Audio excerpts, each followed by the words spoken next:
about public health infrastructure. So this is very limited, again, in informal settlements. And although it will be varied across the world, we can't generalize too much about any of these settings. But there is a common pattern where there is an absence of high quality healthcare in these settings, and instead a reliance and a proliferation of kind of informal, unregulated private providers, so drug sellers or pharmacists or kind of nurses.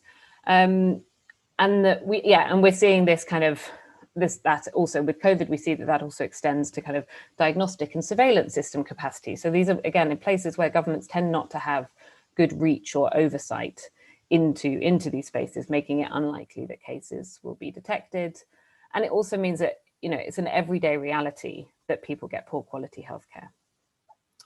But the thing I really wanted to talk to you about was something that's often overlooked, which is the social and political infrastructure.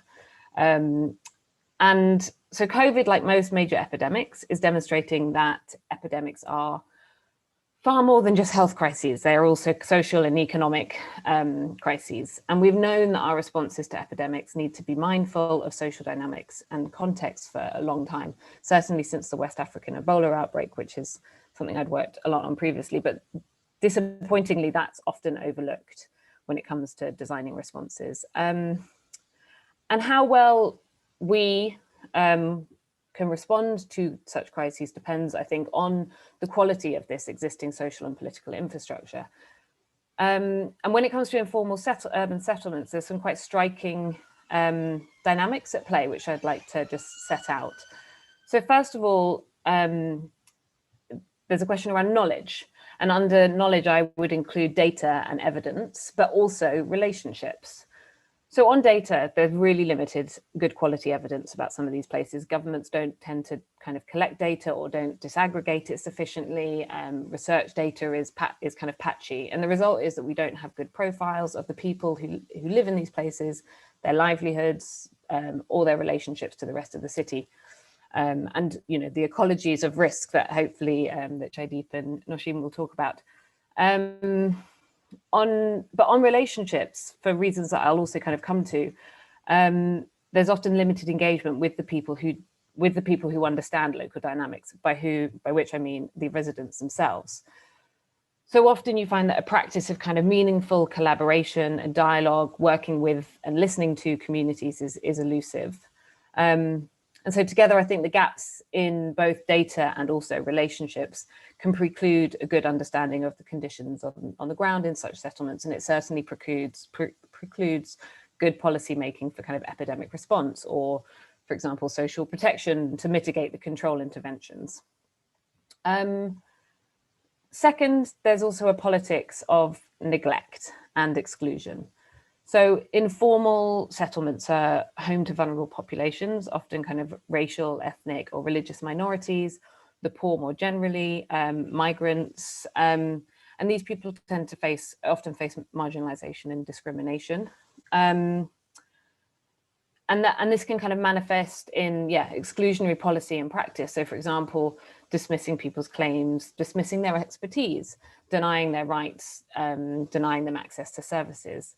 There's also sometimes kind of strategic ignorance. So, you know, actually some of the lack of data that I talked about is due to the fact that governments don't actually want to collect data, because by collecting data on some of these places would kind of validate their existence. So that's a kind of a collection of some of the politics of neglect and exclusion.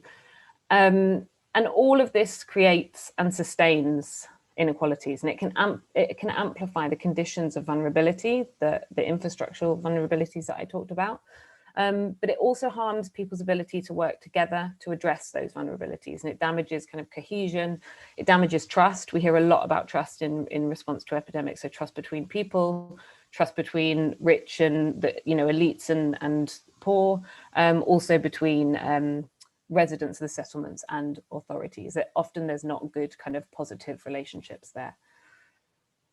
So very quickly, I think what has the impact of COVID been in informal settlements? It has been very varied. In some places, yes, there was a lot of fear about it early on in the outbreak, and some places have indeed been hit really hard by the virus. some Latin American cities and some parts of South Asia. But in other places, particularly I'm thinking of kind of African settings, it does seem that the virus hasn't hit as hard as people feared, but they are facing kind of severe economic shocks as a result of the kind of lockdowns that were enforced with violence, very limited social protection to kind of to mitigate any of those interventions, very high impact on kind of the informal trading businesses that lots of people in informal settlements rely on. And now we're really seeing kind of a prolonged economic kind of slump in the future. So that's likely to be quite protracted. And then there's also kind of a whole host of secondary health impacts that have happened due to the kind of often vertical nature of COVID interventions, which mean that other essential health services have been disrupted. So we're seeing all of those kind of impacts in informal settlements. But so despite the kind of the challenges that I've laid out and the impacts, there have been some really positive examples. We have seen, throughout the world really, kind of a flourishing of kind of local support networks, carrying out things like food distribution, doing community monitoring of cases. There's really good examples of that happening in Kenya and Nigeria and many other places. And in many of those examples, where it seems to be working best is where there is kind of strong local organization and civil society already, but where they've also been able to form good relationships with government to either kind of inform them or advocate on behalf of residents and particular vulnerable groups. And yeah, so there's good examples of in Kenya, so where there's SDI affiliated federations of the urban poor have really been kind of actively engaged with the Ministry of Health, as I say, monitoring cases, testing capacity, distributing food, and mapping possible spaces for care and for isolation in their communities, and critically feeding all that back into the government, to the government and other urban stakeholders. So that's an example where that kind of there was the foundations of strong kind of social infrastructure that was actually kind of laid far in advance pre-COVID. And yeah. I will finish very quickly by just a quick word about transformations post-COVID. So many people say and hope that COVID-19 will be a turning point. And we've had lots of discussion amongst ourselves about how realistic some of that is. But I think for that to be so, we have to really begin to see beyond these technical or the technical aspects of infrastructures to also recognize these kind of social systems and social infrastructure to really concentrate on the quality of social relations, collaborative practices, cohesion, inclusivity, all of these things which are going to be the basis for change or maintaining the status quo. Wonderful, Annie, thank you so much. So moving straight on from there, I'm going to turn now to Nausheen, who I think, drawing on your deep experience of what's going on in Karachi and has been going on over recent months, give us your view on building back better in cities of the future. What are the implications? Thank you so much, Melissa. So I'm going to do some screen sharing for a PowerPoint that I have put together. And so if you can just bear with me and let me just bring that up, because I would like to go through some images and a little bit of text, which I hope will be helpful in terms of our discussion today. So much of what Annie has talked about also resonates, especially on the issue of trust, building trust, pathways to inclusivity. And I think that is the hardest part, the most challenging part. So before I get to that, let me set a little bit of context.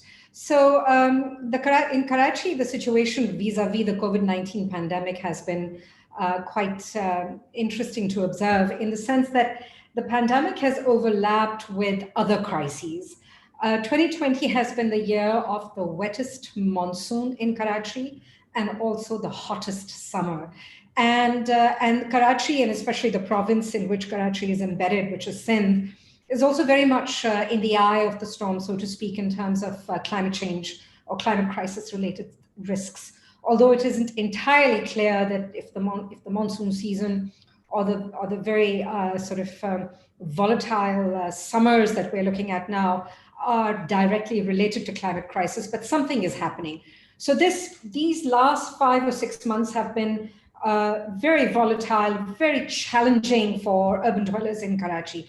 So, but in May 2020 alone, amidst the COVID-19 lockdown, Karachi experienced 2 heat waves. The first one from May 5th to the 8th, and the second from May 17th to the 22nd, with temperatures rising to 40 degrees Celsius.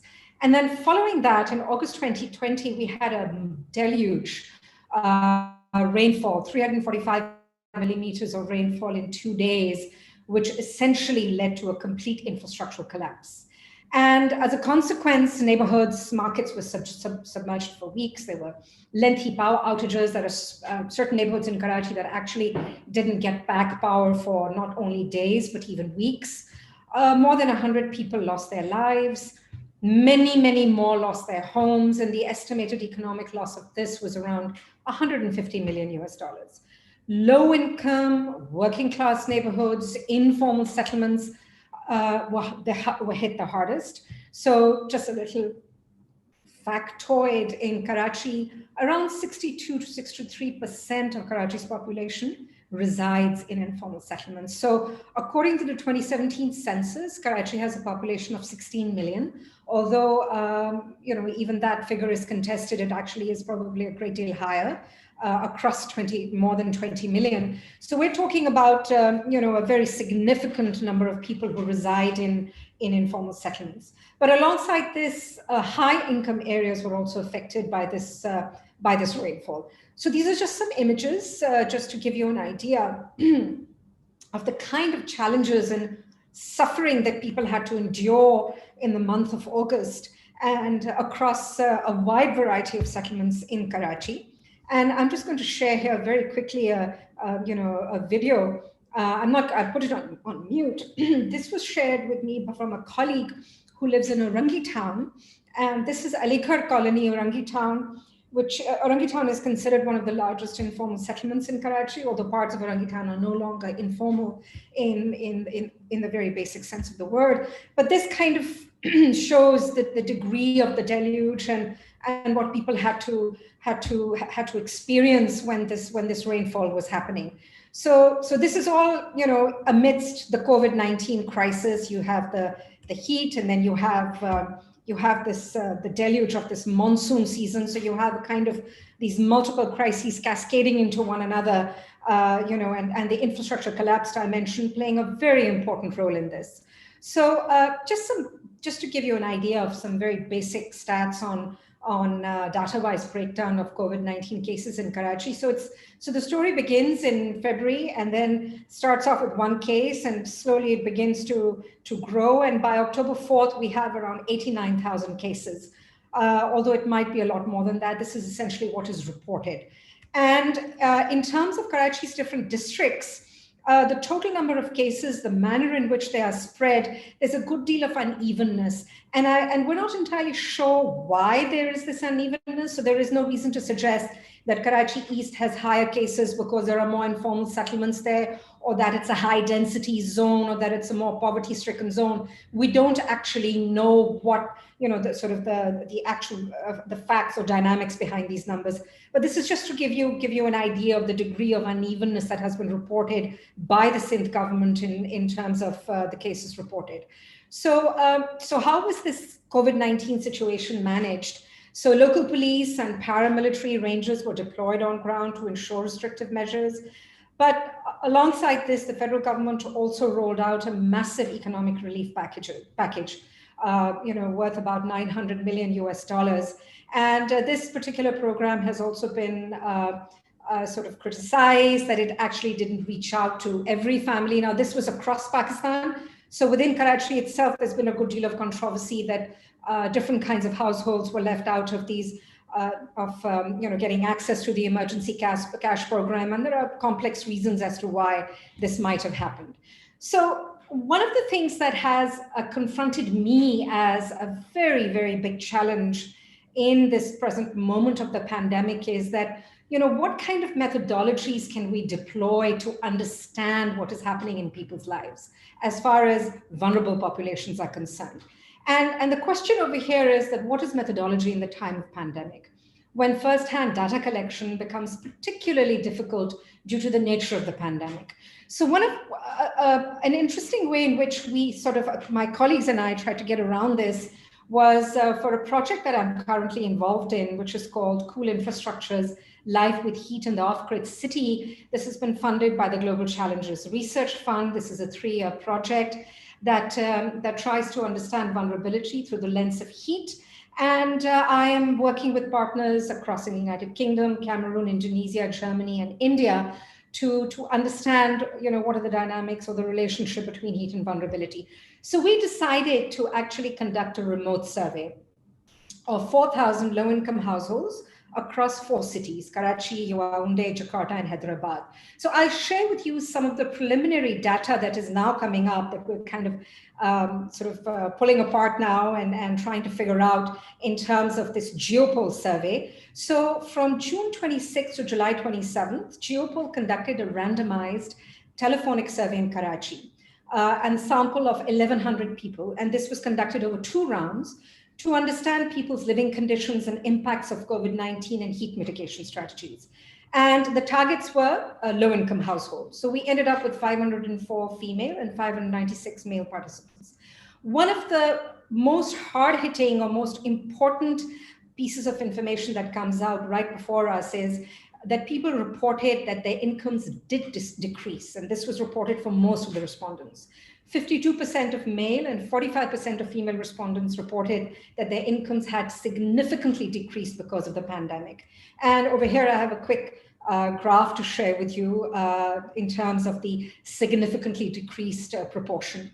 So along with this, we are looking at, in terms of infrastructure vulnerabilities, we're looking at low-income households whose dependence on electricity is predominantly through informal connections. These could be what are typically called in South Asia kunda connections, or what the electric utility companies would call illegal connections. And similarly for water, for drinking water, we're looking at a category of households that rely on communal taps, etc. So the infrastructural dynamics within these neighborhoods are not typical of what you would find in upper income or elite neighborhoods in the city, where you have pipe water connections and 24 hours of electricity, and especially generators. Alongside this, because we were also interested in the heat, the relationship between heat and people having to, being forced to stay within their homes because it was a complete lockdown. So 46% of the respondents reported that the temperatures inside their homes were very hot to hot. 60% reported that the walls of their homes were made of reinforced concrete, as were the roofs, and the flooring was made of cement. And one of the reasons why we were very interested in this issue of materiality, the materiality of homes, because we're interested in trying to understand, especially vis-a-vis vulnerable populations living in slums or in low-income informal housing, that how does the relationship between heat and vulnerability, pandemic play out vis-a-vis the material conditions of their homes. So this is some interesting data that is coming out of the survey, and we're sort of as we go along, we're going to sort of unpack it even further. So during this time period, which was July, for temperature outside their homes, 30% felt that it was intolerable, and 22% felt that it was very difficult to tolerate. So the heat had impacted people in terms of their bodily responses and experiences, from people feeling sweaty to thirsty to hot and fatigued. And other symptoms that participants reported were feeling nauseous or vomiting with blurred vision, dizziness, muscle weakness, and poor quality of sleep. So in the aftermath of this urban flooding crisis that hit Karachi particularly hard in August, there's been all kinds of things going on at the federal and the provincial government levels. So there is a very ambitious Karachi transformation plan that is being rolled out in the coming months. And this is a $6.8 billion US dollars plan to mitigate the risk of urban flooding, and also to launch a series of infrastructure development projects. But interestingly, this entire transformation plan it's centralized. So it's essentially the military, the provincial and the federal governments that are going to be handling this. And there is no room made so far for local government systems or any form of participatory planning at the community levels to encourage involvement. One of the key aspects of this transformation plan is to clean the main drainage channels of the city that were flooded, which caused much of the deluge.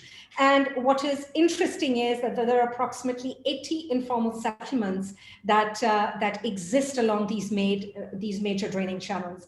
And the committee that is in charge of the transformation plan has already announced that these people are going to have to be displaced and relocated. And the details haven't been shared yet in terms of what relocation is going to encompass. Now, all of this is very fascinating and also at the same time very worrying in the Karachi context, where displacement has been an ongoing dynamic for the last 2 decades. And this is something that my colleagues and I have been looking at in a different project at the Karachi Urban Lab, where we've actually estimated that over 600,000 people have been displaced in the past 2 decades in Karachi due to infrastructure and urban development projects. So we are now looking at a moment when new forms of displacements are going to arise as a result, possibly as a result of the Karachi transformation plan. And of course, this is going to have differentiated impacts, because what we found in our displacement study is that men and women are impacted very differently when it comes to evictions and displacements. So what kind of urban future are we looking at in terms of a city like Karachi? So one of the things that I'm arguing about is that in this new moment of infrastructural urban development regime that is emerging, this is part of an emerging pro-growth coalition of multiple stakeholders that are reshaping Karachi. So it's also a policy environment that is unfolding at the nexus of infrastructure development and disaster risk management. So there are multiple questions that arise alongside this. Whose future are we looking at? What kind of publics are we talking about that are going to be impacted by this policy environment? Whose interest is at the forefront? And then who decides what is risk? And risk is also something that is highly gendered. What kind of solidarities are we looking at on ground? And what kind of resistance is going to emerge as a consequence of these changes? How will this take shape? These are incredibly important and very, very challenging questions at this moment, and I don't necessarily have answers to all of these, but I'll end it right there so that we can have a more open-ended discussion on these issues. Thank you. Nausheen, thank you so much. And those are seriously devastating pictures. Thank you very much for showing those to us. So I'm going to turn now finally to Jaideep to give us some thoughts about, in a way, some summing up thoughts and some thoughts about what the future holds for cities in the light of the developments we've seen over the last period and looking to the future. Thanks, Melissa. One truly wonderful presentations from Nausheen and Annie. And I'll try and, in the next few minutes, add my own thoughts and reflections and try and sum up as you say. And the one thing that really strikes me, that really everything about this pandemic seems to be at a monumental scale. The deaths, the subsequent devastation, even the sorts of personal everyday struggles of marginalized people that both Annie and Nausheen have spoken about are amplified as we sort of take note of the prolonged impacts on their lives. So much so, Melissa, that it's become almost easy to forget that monumental and perhaps permanent shifts in our ecological, environmental, societal, infrastructural lives were already underway. So Annie's and Nausheen's scholarly work, and I really recommend others to take a look at the recent work that both of them have been involved in. It sort of highlights the missteps in public health policy, in urban planning, and showcases this long and complex history that in itself is quite monumental. But I just wanted to reiterate the monumentality of the infrastructural story here. And that begins with acknowledging that the overall sorts of population increases that Annie was talking about, and the upward shift in the percentage of people living in urban built up areas are projected to add 2.5 billion people to the current world's urban population of 4.2 billion by 2050. Now, virtually all of this growth is going to happen in Asia and Africa. Indeed, India, China, Nigeria will account for nearly 40% of it. India will add over 400 million urban residents, China 250 million, Nigeria just under 200 million. And half of these will reside in small and medium-sized towns. So really the grand challenge that we face is, for example, in India, they'll need to build a city the size of Chicago every year from here on in, if its projected urban growth is to be accommodated, if its urban people are to be serviced, if they're healthy, productive, and prosperous. And so globally, we have to build in the next sort of decades how much we've built in the past 1,000 years. And simply put, about 75% of that infrastructure that we require by 2050, so the buildings, the homes, the roads, the parks, pipes, wires, just simply don't exist today. And so this requires a monumental amount of investment. And this graph, and I promise this is the only graph that I have, sort of compares investment to date and investment required in the future with defense expenditure globally. And you can see the sorts of monumentality of this comparison. And now that COVID-19 is fundamentally reordering how we interact with and within the built environment, there's understandably a rush to act, right? To solve these immediate problems of COVID, to answer what comes next. And Melissa, on a positive note, we've seen glimpses of some of what sustainable transformations could look like. Without road traffic and construction activities, cities have dramatically reduced the amount of particulate matter in the air. But as my panelists have been, you're right to be skeptical about the longevity of these changes, right? Will we simply go back to the old normal? And of course, those industries and capital interests that have benefited tremendously from sort of hardwired dependence on fossil fuels and unsustainable resource extraction certainly hope we do go back to the old normal. But there's a deeper concern. And both Annie and Nausheen have touched upon this because, and certainly my research highlights as well, that the technical interventions to COVID, often branded as solutions to the pandemic, have tended to overshadow a critical view of whether the interventions contribute to inclusive, resilient, sustainable responses from the perspective of economically and socially disadvantaged urban residents.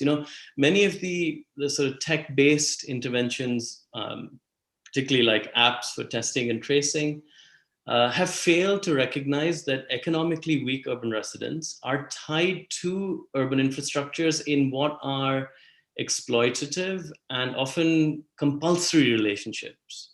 And yet techno-utopian narratives are quite an easy sell, particularly to those who already have access to digital infrastructures and therefore stand to benefit from technological interventions. And this serves as some sort of an illusory alternative for meaningful local action. And of course, all of our sort of combined and long-standing research in low-income and so-called informal neighborhoods tells us that people are forced to make difficult trade-offs between their health, their well-being, in hope of accessing opportunities that agglomeration offers. And as we I've heard from Nausheen, our responses to the pandemic have assumed that everyone has equal access to infrastructures of health and essential services, but in fact, they're anything but equal. They've also assumed that labor relationships are equal and allow a degree of autonomy, a dignity of work, when in fact millions labor without worker rights or adequate protections and are dependent on daily wages to survive. And of course, the responses have also assumed that the built environment is somehow static and that it can be easily controlled or locked down. When we now know that just how intricate and interdependent human infrastructure interactions really are. So what does this imply for building back better, or I suppose building forward? My take is that future infrastructural visions of a smart city or whatever they may be must not assume equality of access, but neither can they leave behind the billions that depend on informal economies or live, work, play, innovate in informal spaces. The types of transformations being suggested require an immense alteration of societal relationships with and within the built environment. Some require enormous redirection of resources, while others, simply are impossible without meaningful civic engagement and participation. And the risk of ossifying sort of pre-existing inequalities and persecutions and structural failures are quite real.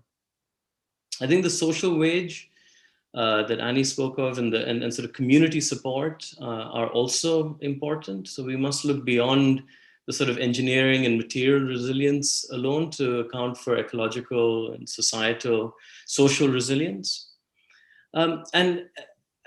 Melissa, one final point, if I may, because so much has been said in this debate around COVID and in future urban spaces about urban density.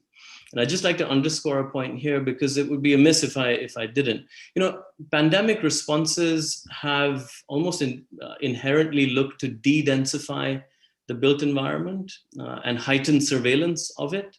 Now, of course, this sort of response has been critiqued, and many have argued that it's completely misplaced, because it's not density, but how we manage our lives within dense environments that's important. But I just wanted to end by pointing out Colin McFarlane's new work on the politics of density in urban protest and social movements. Right, so he is pointing out that the political crowd of urban protest is not quite the same thing as high density. Right, there's a difference between the density of people as a sociological or demographic category and the density of people as a political category. And of course, our research with community groups and federations that Annie referred to as well, that advocate for and are comprised of marginalized and least resourced urban residents, has long underscored the critical importance of community engagement and advocacy in claiming housing and livelihood rights, in accessing essential services that really have been key to people's survival over these last decades. So even through the pandemic, as we've seen, these social movements have provided this essential support. So, and finally, a big question when we think about the material and physical dimensions of the built environment in post-COVID futures, a big question is a look at, I suppose, how the local political is also being reshaped and whether it reforms in new ways. I think that, if anything, is vitally important to understanding post-COVID urban futures, how they pan out in cities of the global South. So with that, back to you, Melissa. I'm looking forward to some rich and fruitful discussion.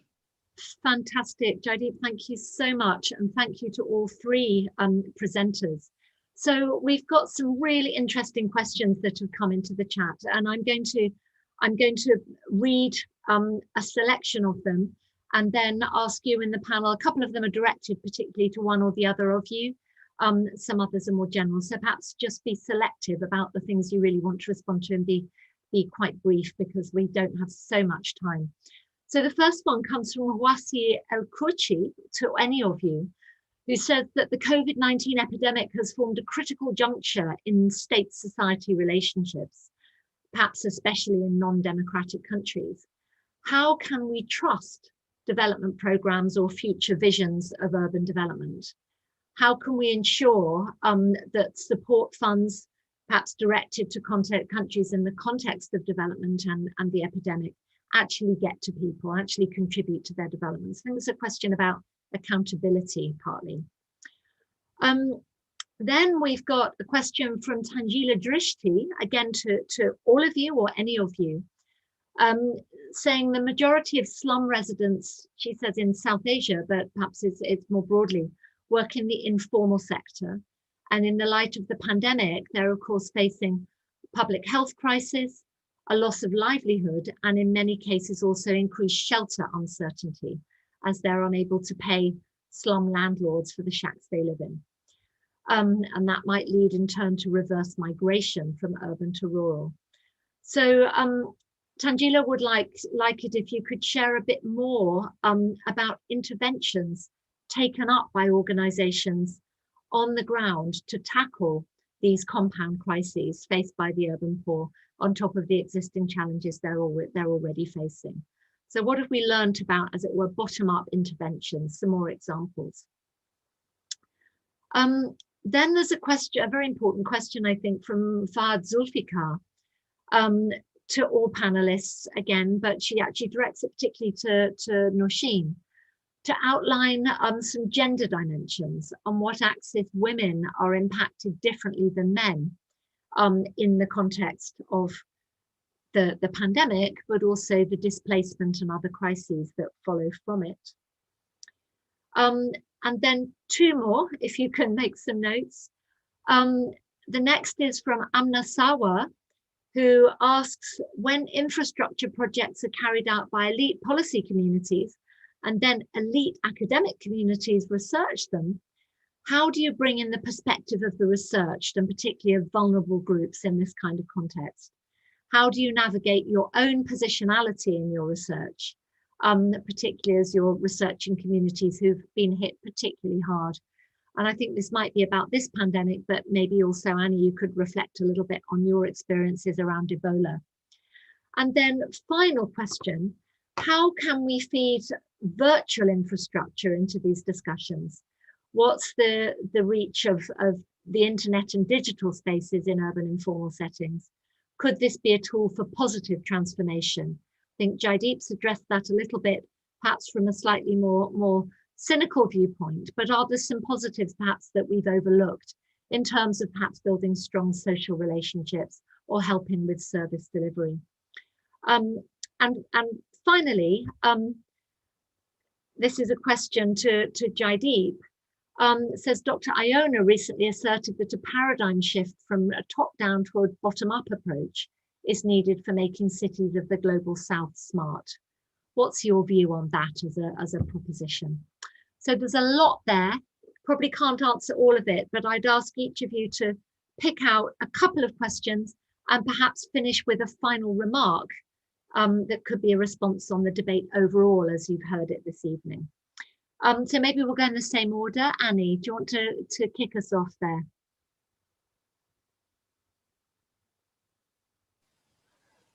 Yes, okay, so there's a few questions that the one about accountability and then also bottom-up interventions, and then the one about elite policy making. In a way, so there's my answer to kind of all of them, whether it's research practice or policy making, is that we need to have a real shift towards more policy processes which are inclusive, which are participatory, which pay attention to power dynamics, really in a seriously meaningful way. There's a lot of work now being done on kind of taking not just interdisciplinary, but intersectoral and oh my goodness, I've forgotten the word. intersectional approaches. So Jaideep and I are actually working on a large research consortium funded by GCRF called the Arise program, which is looking at kind of urban equity and accountability.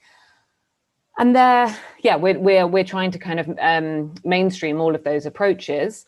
The work that we're doing is the research practice is actually working particularly with often with these kind of federations of urban poor, but specifically with getting people trained up to do to actually be part of the research. So like participatory research, not just kind of consulting them, but actually getting them to kind of design the projects with us, actually do the analysis together. We're at the stage I'm doing that currently in Sierra Leone, and come up with the kind of policy or accountability solutions together with us. So I think that's the approach for that. On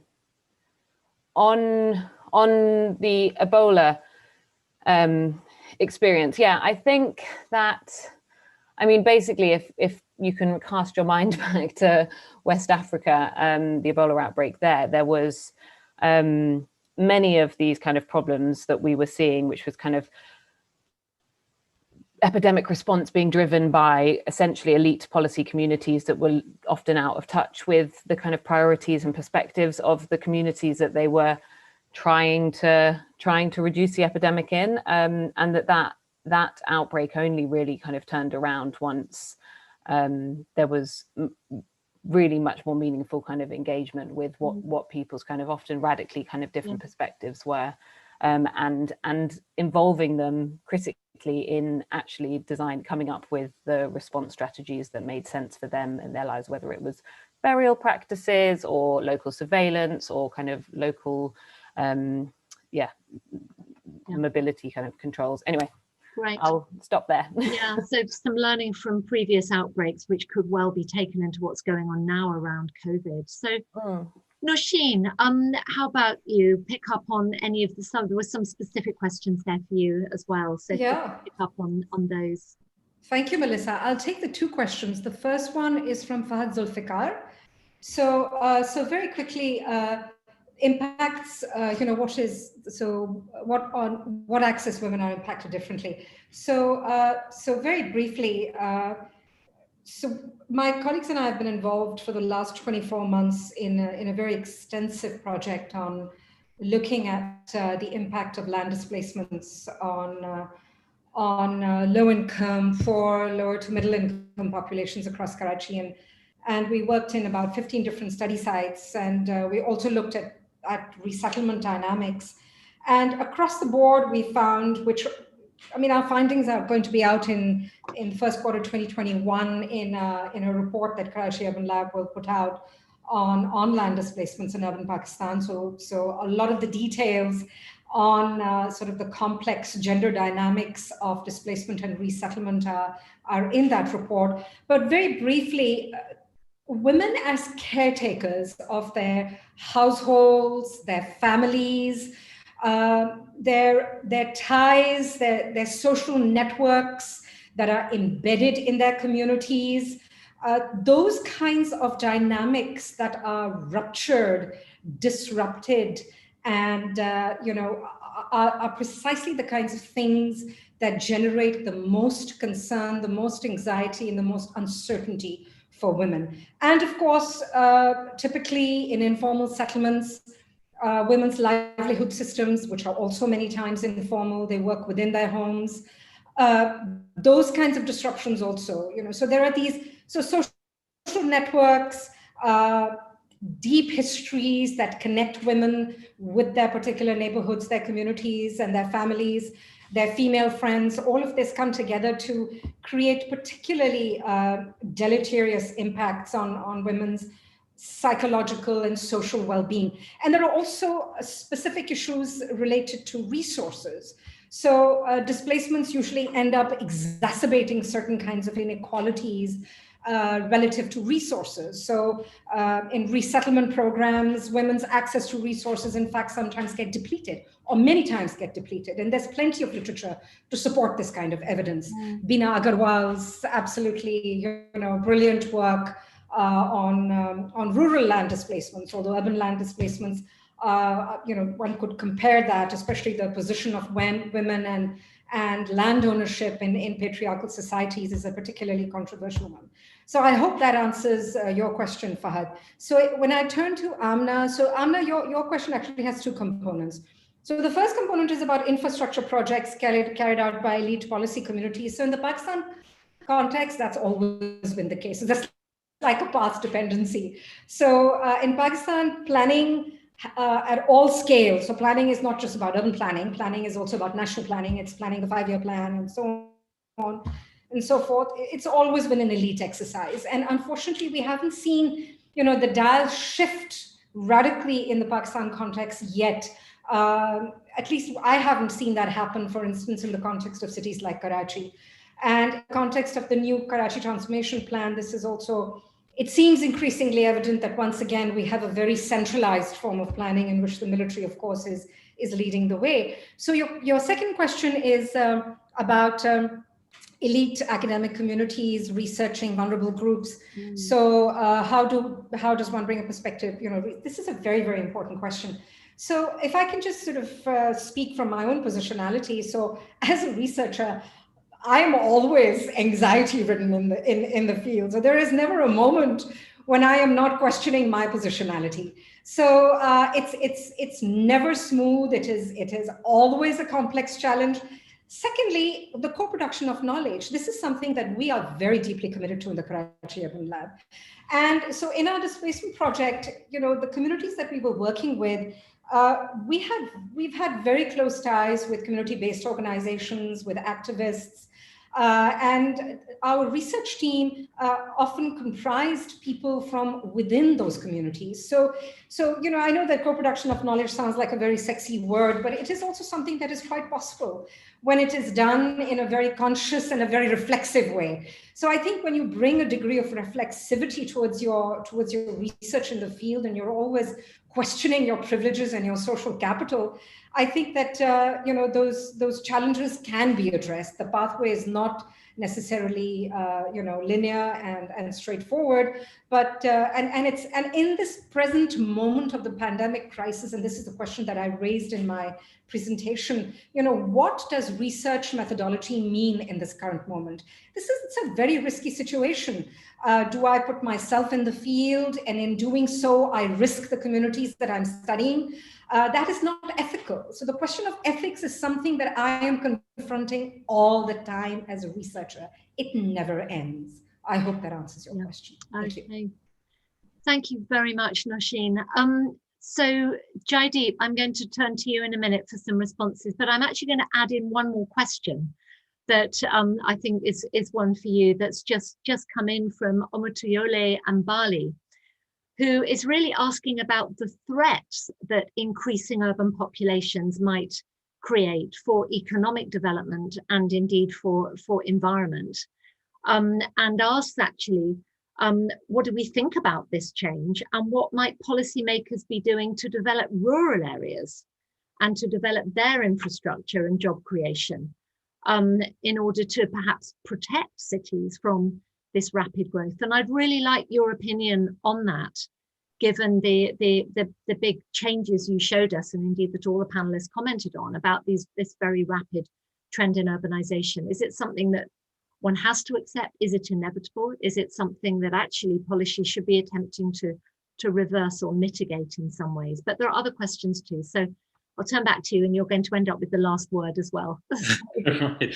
Thanks, Melissa. And these are some excellent questions and comments, and I've been trying to keep up with them. I just on that question that you've just raised, Melissa, I certainly tend to agree with its thrust that the type of inevitability that we speak of in terms of urbanization needs to recognize that cities themselves are not isolated from their rural surroundings. I mean, and this is the main point about the three of us on the panel today, referring to infrastructures rather than city limits, because these infrastructures are reach deep into the countryside. And indeed, not simply in their physical manifestation, but also through the movement of people back and forth. And of course, food systems that are so dependent on ecological systems that we do need to take account of them. Now, that doesn't preclude us from recognizing that there is some kind of essentiality about cities, because urban spaces do contribute some enormous amount of the CO2 emissions in the world, because so much of building occurs here. So there are certain types of issues that do need this essentialist view of cities, but we certainly need to have a slightly broader view, because indeed, if we think that cities can do it alone, that ends up worsening the situation rather than a collective view of it. I did want to also address the point around bottom-up digital infrastructures and the sort of more inclusive visions of tech.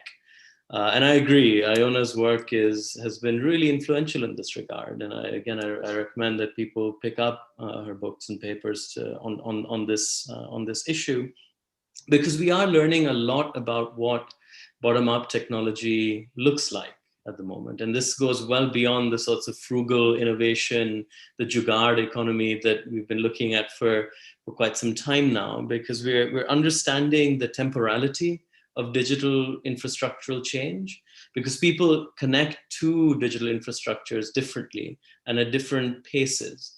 And indeed, from our work with smart city missions in India, we find that cities are on different trajectories. You cannot assume that cities can simply log into digital transformations the same way that others have, because the pace is different. And this seems like a very simplistic point, but transformation tends to happen either super rapid or very slowly. And if you don't align our pace across various entities and actors and stakeholders, you tend to leave certain groups behind. And so, and in that, we tend to, come back to this question: who do we recognize as the innovator? Right? Do we recognize the people in informal settlements innovating frugally, innovating in everyday ways as the innovators, or must innovation happen in a lab? Now, of course, it happens in both places, and that's precisely the point. As long as the outcomes are also in some way supportive of democratic engagement in the built-up space. And I'd really like to come back to it. So if people want to get in touch with me over email or Twitter, please do. Melissa, if I may, just on the point on positionality, I wholeheartedly agree with what Annie and Nausheen have said. This is a moment, if any, for us to constantly remind ourselves as researchers, myself based in the north, of my positionality. And indeed, there is a commonality of experience here. We're all, sitting in our little Zoom windows and experiencing life in a very different way. But there is something remarkably different here about Southern experiences, or certainly from the Southern urban view. And that is that the violence of the pandemic, so this is the violence that's not just directly as a result of the disease, but also as a result of violent lockdowns and the police brutality and other forms of domestic violence that have picked up. Those and the ways that they have been experienced by marginal groups have tended to follow a much longer and deeper trajectory of experiencing everyday violence. And this is something that really needs to be recognized, because the North has not experienced those long, deeper, and more complex associations with the type of violent interactions that have occurred in Southern cities. Okay. And so just when we recognize our positionality, it's useful to keep those differences in mind. Absolutely. Jaideep, thank you so much. So I think this has been a fascinating session, and just a few really big headlines for me, things that I've learned and will take away. When we think about cities in this pandemic, it's happening in the context of big, monumental transformations that were already underway, of urbanization, population, environmental change, infrastructural change, and indeed long histories, including of violence, as Jaideep's just pointed out.